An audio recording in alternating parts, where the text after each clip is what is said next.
There appears to be a cleaning out going on in the games industry and entertainment in general of a very specific type of people.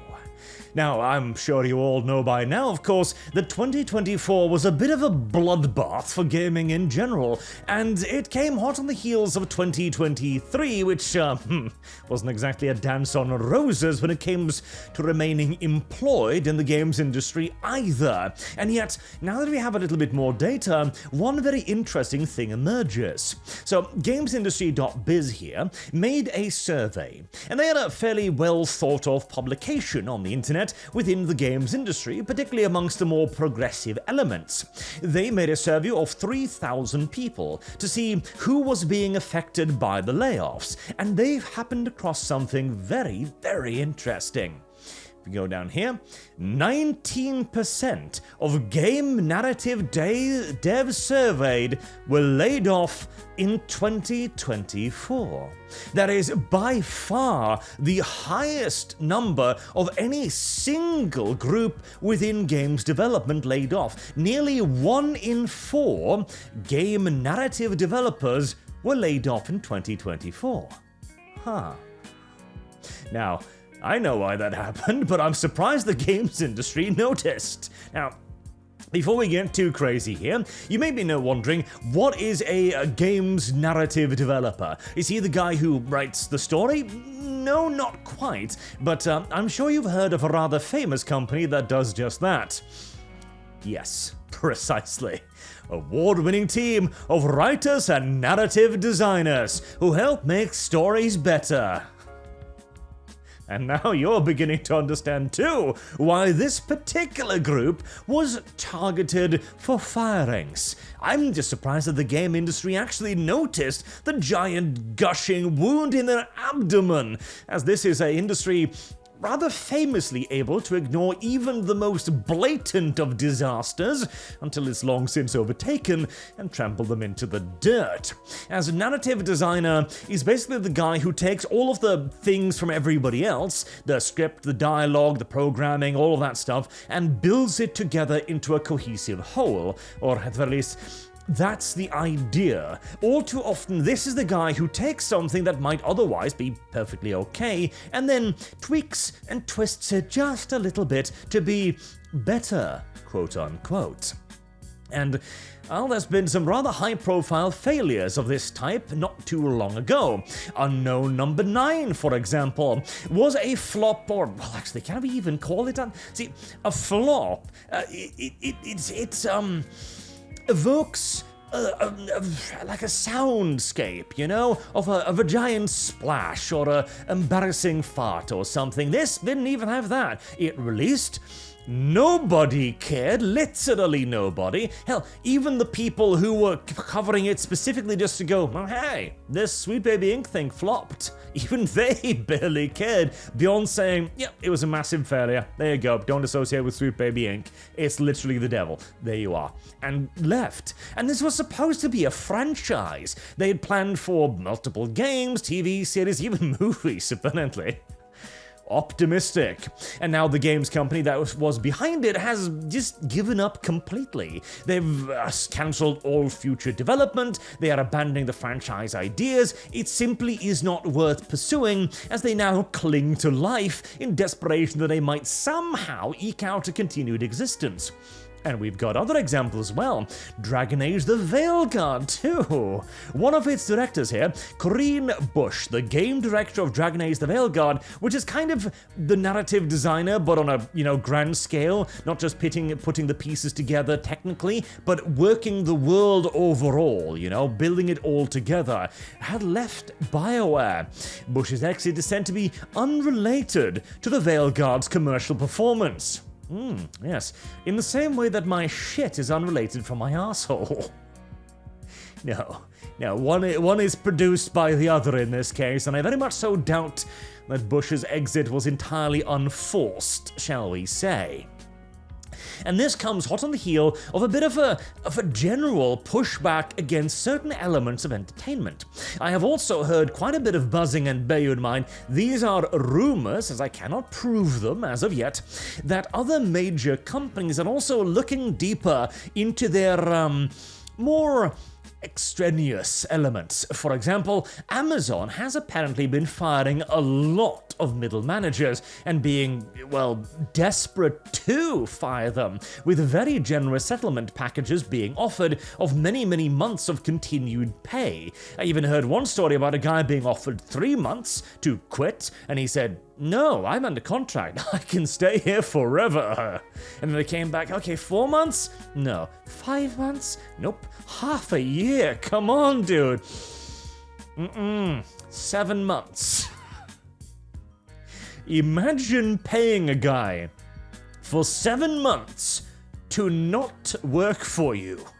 That appears to be the current situation of a lot of these companies, getting rid of dead weight. As in many cases, not all mind you, there are some excellent middle managers out there, but in many cases, this is a make-work position for friends and family, or where you kick an annoying, incompetent employee to a position where he can't do that much damage, and you go like, okay, just oversee these 6 people. They already know what they're doing. You don't really do anything. Just sit on your desk and play Tetris, okay? It's too much of a hassle to fire you, and things are going very relatively well, so, just try not to get in anybody's way, in essence.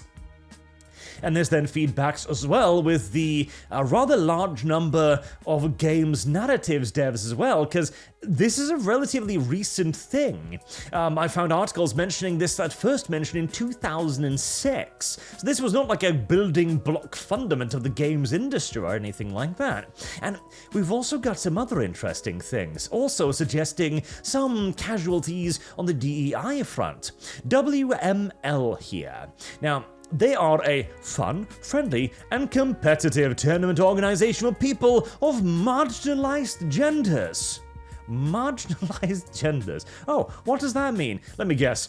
Not men is what that means. Anybody who is not male is the marginalized gender. Am I correct? Do we have anything to indicate my correctness here, perhaps? There we go. Yep.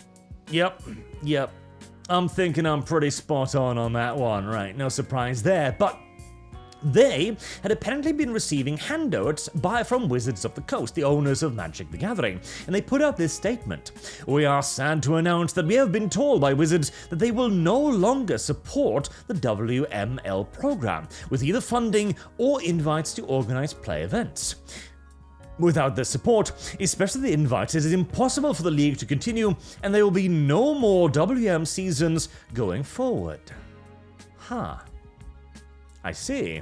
So, you weren't doing this for the passion of it, for the marginalized genders or anything. You were doing this for free stuff and privileged treatment, weren't you? Hey. I sort of respect the grift if nothing else, and you're at least honest about it. The moment the money dries up, you're not going to try and pretend to go on. You're just going to go like, well, free shit's over. I'm leaving. Bye. I can almost kind of respect that in a weird way. And it is entirely possible, by the way, that Wizards of the Coast were simply looking at their expenditure ever rising and their income ever decreasing and thinking, okay, is there any dead weight we can cut here? What about this tiny, insignificant Twitter group of 1,799 people, whose greatest accomplishment is bringing marginalized genders to the tabletop? And how many was it here? Has multiplied from a handful at each event to over 20 who will play at PT Chicago. Holy hell! You're bringing 20 people to the hobby. Man, it's rather impressive. And considering how much their announcement post blew up, I wonder how many of those are recent followers. It seems like a bit of a useless money drain, really. And speaking of useless money drains, EA is shutting down Origins. Now, to be fair, Origin has been a turd circling the toilet bowl for a very, very long time now. Hell, people have been begging for it to be shut down for just about as long as it's existed, frankly. But it is interesting that this is all happening now. You know, again, the whole middle management thing, kicking somebody up the stairs and hoping they'll cause less damage. I feel like that was Origin for the longest time. This thing, this bastard stepchild that EA didn't really know what to do with, and they didn't really have any plans for after it fell flat on its face. They just kind of allowed it to meander on for years and years, because nobody quite had the bother to pull it out back and execute it. Well, they've finally found the bother now that the money has well and truly started to run dry. Meanwhile, what's happening in other companies like Bohemia Interactive, creators near exclusively of autistic mill sims? Well, extremely successful 2024.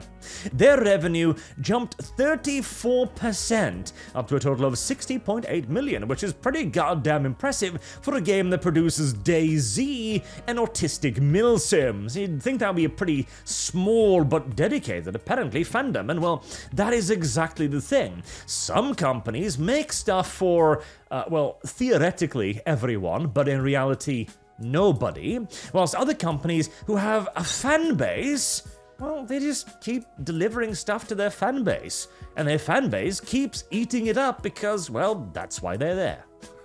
That is literally the purpose of all of this, and gaming is such a spoiled hobby when it comes to this. Gamers are willing to forgive damn near everything and anything when it comes to a company abusing them financially with DLC, with prices gouging, with predatory DLC practices, with blatant lies. Hell, I'm a fan of the Total War series. I know all about that, and they still keep coming back for more until they've been kicked in the cunt one too many times. And yet, here, we are starting to see the opposite. We are beginning to see even venerable names like BioWare begin to fall after too many kicks to the privates. We are seeing hopeful new franchises burn to the ground before they even have the chance to breathe, and we are seeing the industry begin to purge itself of some of its primary criminals. Perhaps there is still hope after all. Well, we'll have to wait and see on that. It's one thing trying to exercise power portions of the cancer, but, well, 3 out of 4 portions of it still remains. I think you're gonna have to cut a lot deeper than that. And it might also simply just be an extraneous part. They figured this is the thing that they could afford to get rid of the least. And bear you in mind again, the writers? They are still there, so not to celebrate too early, but some lessons are apparently being learned. As I've said again and again, this is something that takes for absolute ever within these companies. And I've mentioned too that the first step that they're going to have to take is getting rid of the people that are ruining their games. That is going to be a year-long process in all due likelihood. But it has already begun. At least. Probably. Possibly. Until next time, I've been Arch. Thank you all very much for watching, and I do hope to see you all again soon. Till then, have a good day.